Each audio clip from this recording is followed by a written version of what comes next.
Most people live as if they owe explanations to the whole world, as if every decision they make has to go through the invisible tribunal of others. This habit makes us prisoners of other people's opinions. You end up spending energy justifying every step you take, clarifying every change you make, as if the value of your life depended on the approval of others. That's the trap. You give up your inner peace just to prevent others from questioning what you do. Stoicism is clear about this. Marcus Aurelius wrote that words are superfluous when actions are firm. Epictetus taught that what is under our control is what we think and do, not what others expect from us. And Seneca warned that whoever lives trying to please everyone ends up losing himself. When you understand this, you stop chasing validation and start protecting your freedom. Not everyone deserves an explanation. There are people who do not seek to understand, only to criticize. There are those who interpret silence as weakness, but in reality, it is strength. Silence is the decision not to wear yourself out in useless arguments. It is the wall that protects the sanctuary of your mind. When you learn to be silent and let your steps speak for you, you free yourself from the burden of convincing others. Giving explanations at every step is like carrying invisible chains. Each chain is a why you try to answer. Each link is the judgment you accept as if it were your responsibility. Breaking these chains is an act of rebellion and self-care. It's not arrogance, it's dignity. It's remembering that your life is not for sale at the price of others' approval. Throughout this video, we will explore from the Stoic perspective 8 lessons that will help you reclaim your inner space. These are tips that you can apply in everyday life to stay firm, silent when appropriate, and free from the need to give unnecessary explanations. Because true peace is not found in convincing others, but in ceasing to do so. 1. Speak only when it's worth it. There are times when opening your mouth is like opening a door through which anyone can enter to opine, judge, or divert your energy. Speaking without measuring the value of words is like throwing seeds to the wind, hoping that something will bloom, but knowing that most will be lost. The truth is that not everything deserves a response, not every comment requires a speech, not every provocation deserves your time. When you understand this, you learn to use your voice as a strategic resource, not as an impulsive reflex. The Stoics understood that speech was an extension of the mind. Epictetus said that silence is sometimes the best teaching because it protects both the listener and the speaker. Speaking less does not mean being submissive or indifferent. It means being aware that every word has a price and you're not always willing to pay it. How many times have you over-explained, only for you to be misunderstood or used against you in the end? Every time you speak unnecessarily, you hand over pieces of your inner world to people who don't even know how to take care of them. Speaking only when it's worth it is not an act of cowardice, but of strength. Because most people speak to fill awkward silences, to not appear weak, to prove they have something to say. But whoever owns himself understands that silence intimidates more than 1,000 arguments. If you choose to be silent, it's not because you don't know how to respond, but because you don't need to prove anything. In this self-control, the difference between who reacts and who acts with intention is noticeable. Everyday life is full of small provocations, sarcastic comments, criticisms disguised as advice, invasive questions about your personal life. Many times, you feel the urge to defend yourself, clarify, justify. But that's where the opportunity to practice the first advice arises. Speak only when it's worth it. Ask yourself before responding, does what I'm about to say build something or just feed the noise? If it doesn't build, it's better to keep it. A clear example: when someone questions why you decided to change jobs, move, or end a relationship. You feel you should explain every detail, but the truth is that you don't owe anyone the story of your life. A simple "it was the best for me" is enough. People who respect you don't need long explanations, and those who seek to criticize don't deserve your breath. Speaking only when it's worth it also means being selective with battles. Not every argument deserves your energy. Sometimes silence disarms more than any response. This does not mean that you should remain silent in the face of injustice or abuse, but that you should choose when and how to speak so that your words carry weight. Every sentence you don't say is a bullet you don't shoot without reason, and every word you choose to pronounce is a blow that goes straight to the target. In practice, this involves learning to breathe before reacting, to count to 3 when someone tries to provoke you, to remember that your inner peace is more valuable than having the last word. This self-control becomes an advantage because while others wear themselves out explaining and arguing, you conserve energy for what really matters. The one who speaks only when necessary has an aura of mystery and respect. People learn to listen when he finally decides to speak because they know he doesn't say things at random. Marcus Aurelius wrote that a man's worth is measured more by what he does than by what he says. Speaking less does not make you invisible, it makes you forceful. Remember this, the voice is like a weapon. Using it without discipline can hurt you. On the other hand, whoever masters the impulse to respond to everything begins to conquer their mind. Speaking only when it's worth it is a reminder that your peace is not in convincing the other, but in keeping your center intact. And that is the first lesson to free yourself from the need to give explanations. 2. Let your steps tell your story. The problem with many is that they talk too much about what they will do, but they do very little. They go through life narrating plans, justifying decisions, promising changes, seeking others to recognize their effort even before they start. Thus, they become prisoners of their own words because they feel the pressure to uphold everything they said and often end up disappointing themselves. Stoicism reminds us that the true weight of a person is not in their speech, but in the solidity of their actions. Seneca said that whoever devotes themselves to explaining their actions wastes time that could be used in performing them. Your steps are the ones that should speak for you, not your mouth. Words are carried away by the wind, but deeds leave marks that stand the test of time. If you have to convince others with explanations that you are changing, that you deserve respect, that you are capable, it is because you have not yet proven anything. Genuine respect comes from what is seen in your actions, not from what you declare. Letting your steps tell your story also means learning to move in silence. We live in a world obsessed with showcasing achievements and justifying every decision in the eyes of others. We post progress, upload photos, share plans. And in the end, we run out of energy for what really matters, doing. When you don't need to display your progress or justify every step, you preserve the mental strength to move forward.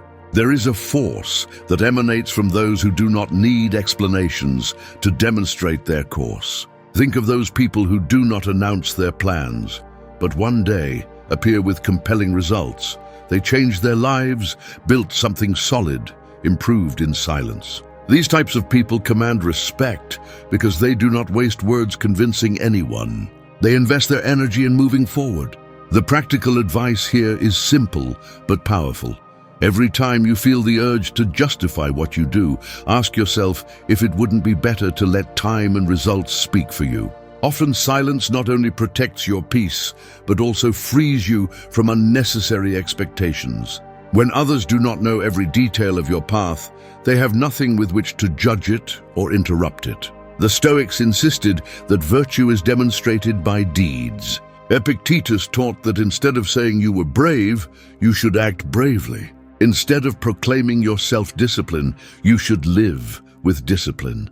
Words should follow actions, not the other way around. Therefore, letting your steps tell your story is an act of humility and strength. A real example: someone decides to transform their life by adopting healthier habits. They can spend weeks explaining to their friends why they no longer party, why they get up early, why they take care of their diet. Or they can simply continue with their routine in silence and let the changes speak. Over time, others will notice their energy, their health, their discipline. This generates respect without the need for speeches. Also, keeping silent about your process protects you from the premature judgment of others. Often people opine from ignorance or envy, trying to discourage you.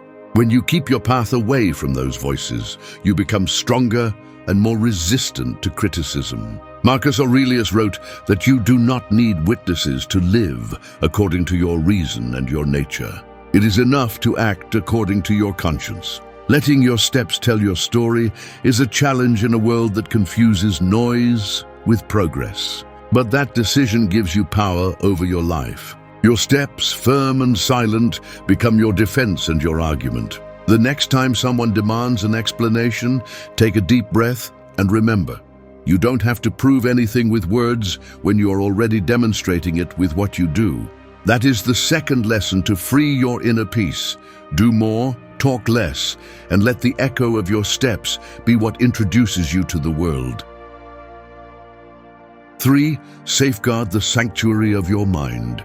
There is a place within you that no one should enter without permission, your mind. It is there where you keep your thoughts, your fears, your hopes, and your true voice. However, many leave that door wide open, allowing any opinion, criticism, or external comment to burst in and leave its mark. Defending your mind is not a luxury, it is a vital necessity if you seek inner peace and personal freedom. Stoicism taught that the real battlefield is not outside, but inside. Marcus Aurelius wrote that our mind becomes invincible when it learns not to be disturbed by what does not depend on us. If you allow every external judgment to penetrate your inner self, you lose control of your own sanctuary. People will always have something to say, but not everything deserves to be heard, let alone accepted. Protecting your mind begins by setting limits on what you consume and what you respond to.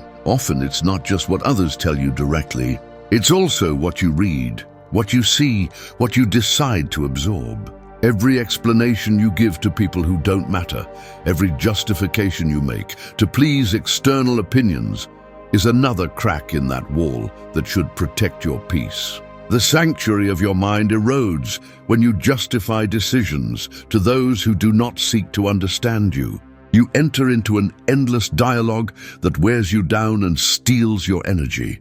Epictetus warned that we have no control over what others think or say, but we do over what we give access to. If you yield that access without filter, your mind ceases to be your refuge and becomes an invaded space. Imagine someone who constantly feels the obligation to explain why they changed careers, why they ended a relationship, why they choose to spend time alone. Each explanation they offer is like opening a window to bad weather. The winds of criticism enter and extinguish the fire of conviction. Over time, that person begins to doubt their own decisions, not because they are wrong, but because they have allowed other voices to resonate louder than their own. Protecting your mind also involves not feeding thoughts that do not build. It's not just about blocking external criticism, but monitoring the narratives that you allow in. Seneca claimed that the greatest slavery is the one that is not seen, the mental chains we manufacture with fears and justifications. Therefore, when you decide not to explain more than necessary, you not only close the door to others, you also order your own internal dialogue. A practical way to safeguard your sanctuary is to learn to say, "This does not contribute to me," and leave it out. Not all comments deserve a response. Not all questions deserve a confession. When the world demands explanations from you, remember that not every question is an invitation to open up. The key is to respond only to the essentials and keep your center intact. The mind is the last refuge you have. If you do not protect it, there will be no safe place to rebuild yourself when the outside becomes hostile. The Stoics knew that a man could lose everything, wealth, status, even physical freedom, and still be free if his mind remained intact. That is the real power, to remain calm in the midst of the storm, because no one has the key to enter your interior. Safeguarding the sanctuary of your mind is not an act of selfishness. It is an act of self-love and emotional survival. It is consciously choosing which voices you let in and which you do not. This way you regain control over the most important thing, your peace. When your mind is in order, the noise from outside stops affecting you. That is the third lesson. Take care of your inner world with the same determination with which you would defend your own house, because therein lies your true strength. 4. Let go of the habit of making excuses. Living by making excuses is like dragging a chain that you put on yourself every time you seek to justify what you do. This habit not only tires you out, but also makes you look weak to yourself and others. Anyone who needs to explain every decision conveys that they are not yet convinced of what they do, as if they were asking for permission to exist. For the Stoics, this was a sign of lack of internal control. If you know your choice is correct, why would you defend it to anyone? The problem with excuses is that they do not liberate but bind. Every time you explain too much, you give others the right to validate or question your life. If you justify yourself for being late, for not answering messages, for prioritizing your rest, for changing course, you are silently saying, "Your judgment of me is more important than my peace," and that is a voluntary renunciation of your freedom. Seneca warned that the greatest mistake of the human being is to live under the judgment of others, shaping their actions to calm external criticism. Making excuses becomes a habit when you fear rejection or misunderstanding, but that need only feeds the power that others have over you. Let it go. You should not become the narrator of every step you take, nor the lawyer of your own life. Let go of the excuses, especially to those who are not interested in understanding. There are people who ask not to know, but to judge. If you fall into their game, you will end up tangled in endless explanations that will never be enough. Epictetus taught that what matters is to live according to reason and your own judgment, not to the whims of those who look from outside. A daily example, you decide to stay home to rest instead of going out with friends. If you feel you need to give a detailed speech about why you need that quiet night, something is wrong. The phrase, "I can't go, I prefer to rest today," is enough. If the other person is upset or doesn't understand, it's their problem, not yours. Abandoning excuses does not mean becoming cold or rude, but learning to say what is necessary without opening doors you do not want to open. It means trusting your choices and allowing those around you to learn to respect them. There is nothing more liberating than knowing how to say no without adorning it with justifications. When you stop making excuses, you send a clear message to your own subconscious. You trust yourself. That confidence begins to reflect in your posture, in your voice, in your way of walking. People who constantly justify themselves convey insecurity. Those who do not inspire respect even if they do not say a word. The Stoics saw in verbal self-control a sign of strength. Marcus Aurelius wrote that the opinions of others only have the weight that we give them. When you decide not to justify yourself, you regain that weight and put it where it should be, in your judgment. To practice this lesson, start by noticing when you give explanations that no one asked for. Observe if you do it out of fear of disappointing, anxiety of being accepted, or out of habit. Then replace those excuses with brief and firm responses. At first you will feel discomfort, but soon you will discover that nothing happened. The world keeps spinning and you remain at peace. Let go of the habit of making excuses because they are invisible chains that wear out your energy. Free yourself from that burden and you will see how your personal freedom expands. In the end, you do not need to convince anyone that your life makes sense. Demonstrating it with your presence and firm decisions is more than enough. That is the fourth lesson. Choose the silence of security over the noise of justifications. 5. Hold firm to your truth. Don't beg for approval. One of the biggest emotional drains comes from seeking the approval of others. It's like walking with a scale in your hands, weighing every word, every gesture, every decision, fearing it won't be enough to please. Living like this is not living. It's playing a role in a theater where applause never fills the void. The Stoics understood that true freedom begins when you stop depending on external judgment to validate your path. Epictetus said that he who needs others to approve his actions is not free. Every time you adapt your decisions to please someone, you're giving away a part of your autonomy. The ironic thing is that this approval you so desperately seek is often fleeting and changeable. Today you have it, tomorrow it vanishes, and you're caught in a cycle of trying to please everyone, losing yourself in the process. Holding firm to your truth is not about shouting it or imposing it. It's about holding it steady, even when others question it. It means knowing why you do what you do and being willing to accept the consequences without giving in to the whims of the crowd. Marcus Aurelius wrote that a man's worth is measured by his ability to stay on his path, even when everyone around him thinks differently. Often, it's not the conflict with others that robs us of peace, but the internal battle of wanting to be accepted. We obsess over being understood, over having our choices approved, and we end up begging for something we should never have needed. If a decision is consistent with your principles and harms no one, you don't need anyone's permission to stick to it. Think of someone who decides to distance themselves from a toxic friendship or quit a job that steals their peace. The most common thing is for voices to arise saying, "Are you sure? Why would you do that? You're going to regret it." This is where most people give in and start explaining in detail, hoping the other person will understand and approve.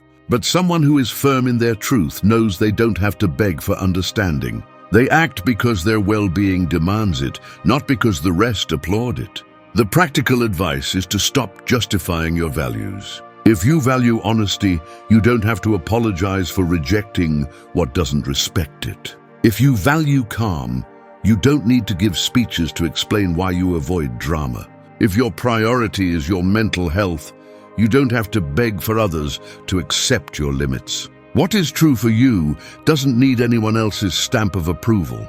Holding your truth firmly doesn't mean you close yourself off to learning. It means that even though you're open to new perspectives, you don't negotiate what constitutes your essence.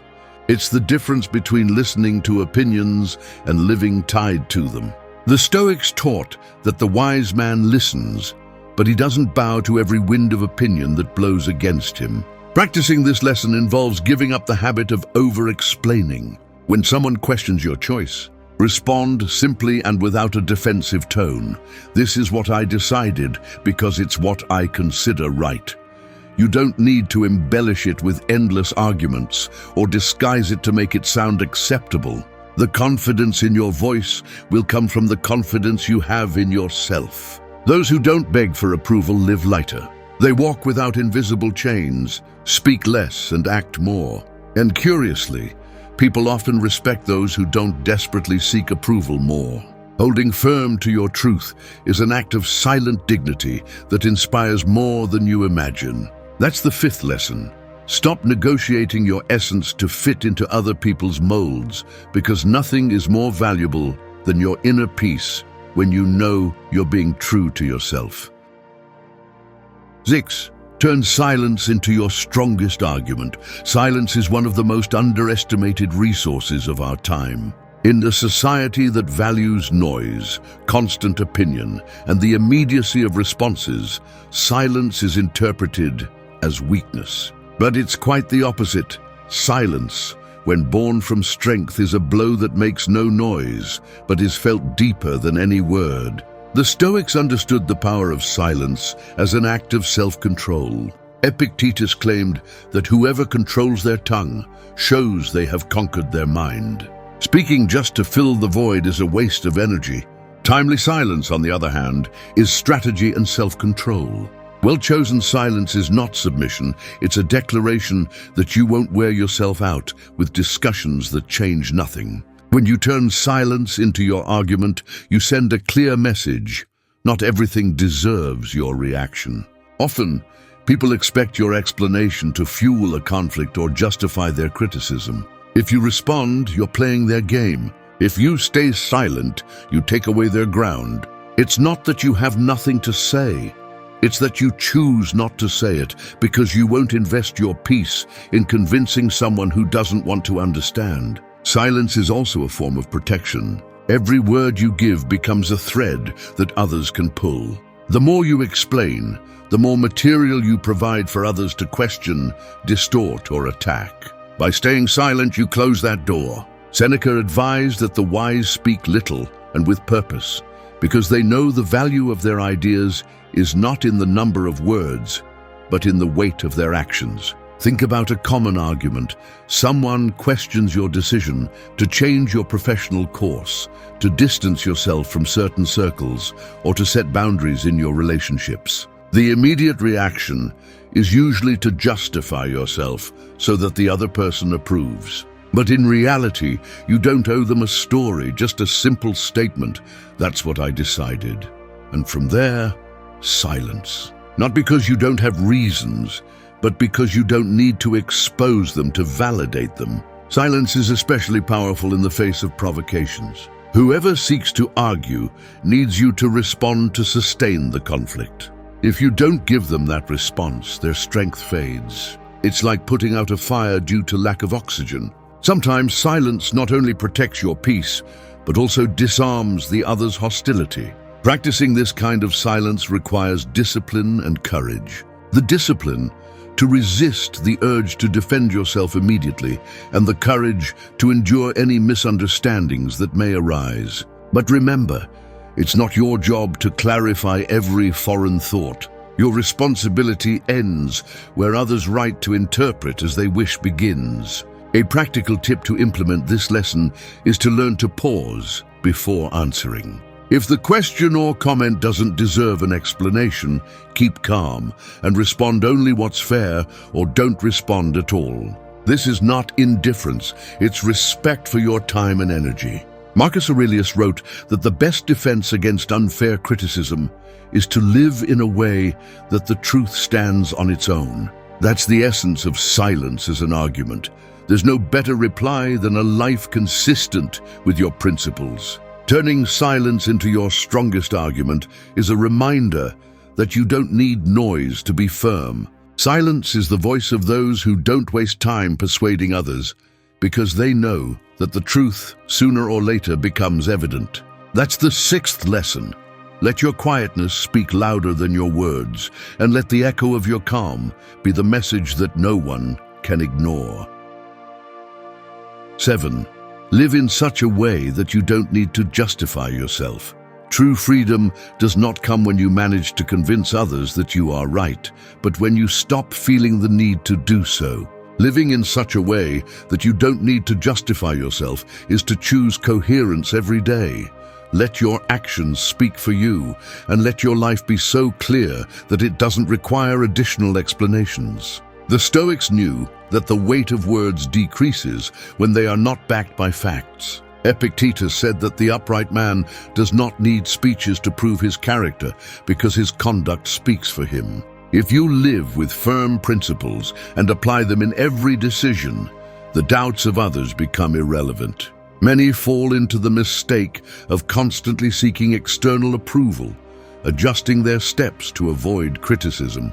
This effort not only exhausts, it also makes you a hostage of fickle opinions. The key is to act with such coherence that your choices explain themselves. Let your work reflect your discipline, let your attitude show your respect, and let your tranquility demonstrate that you are at peace with what you decide. Imagine someone who makes the decision to distance themselves from toxic environments. They could spend hours explaining to others their reasons, trying to make them understand. But if their daily behavior reflects calm, clear boundaries, and personal well-being, they don't need to convince anyone. Their life becomes the answer. Seneca advised living in such a way that even the harshest criticisms lack foundation. That is the strength of a life lived with authenticity. No one can disarm you with words when your actions uphold your truth. Practicing this lesson requires discipline to be consistent and courage to remain true to yourself, even when it is uncomfortable or unpopular. It means making decisions aligned with your values and accepting that not everyone will understand them. Living this way saves you time, energy, and unnecessary discussions. Your serenity will be sufficient proof that you chose well. That is the seventh lesson. Build a life so solid that in the face of any questioning, you can respond with facts and not with words. When your path is straight, justifications become unnecessary. 8. Accept that your path is not for everyone to understand.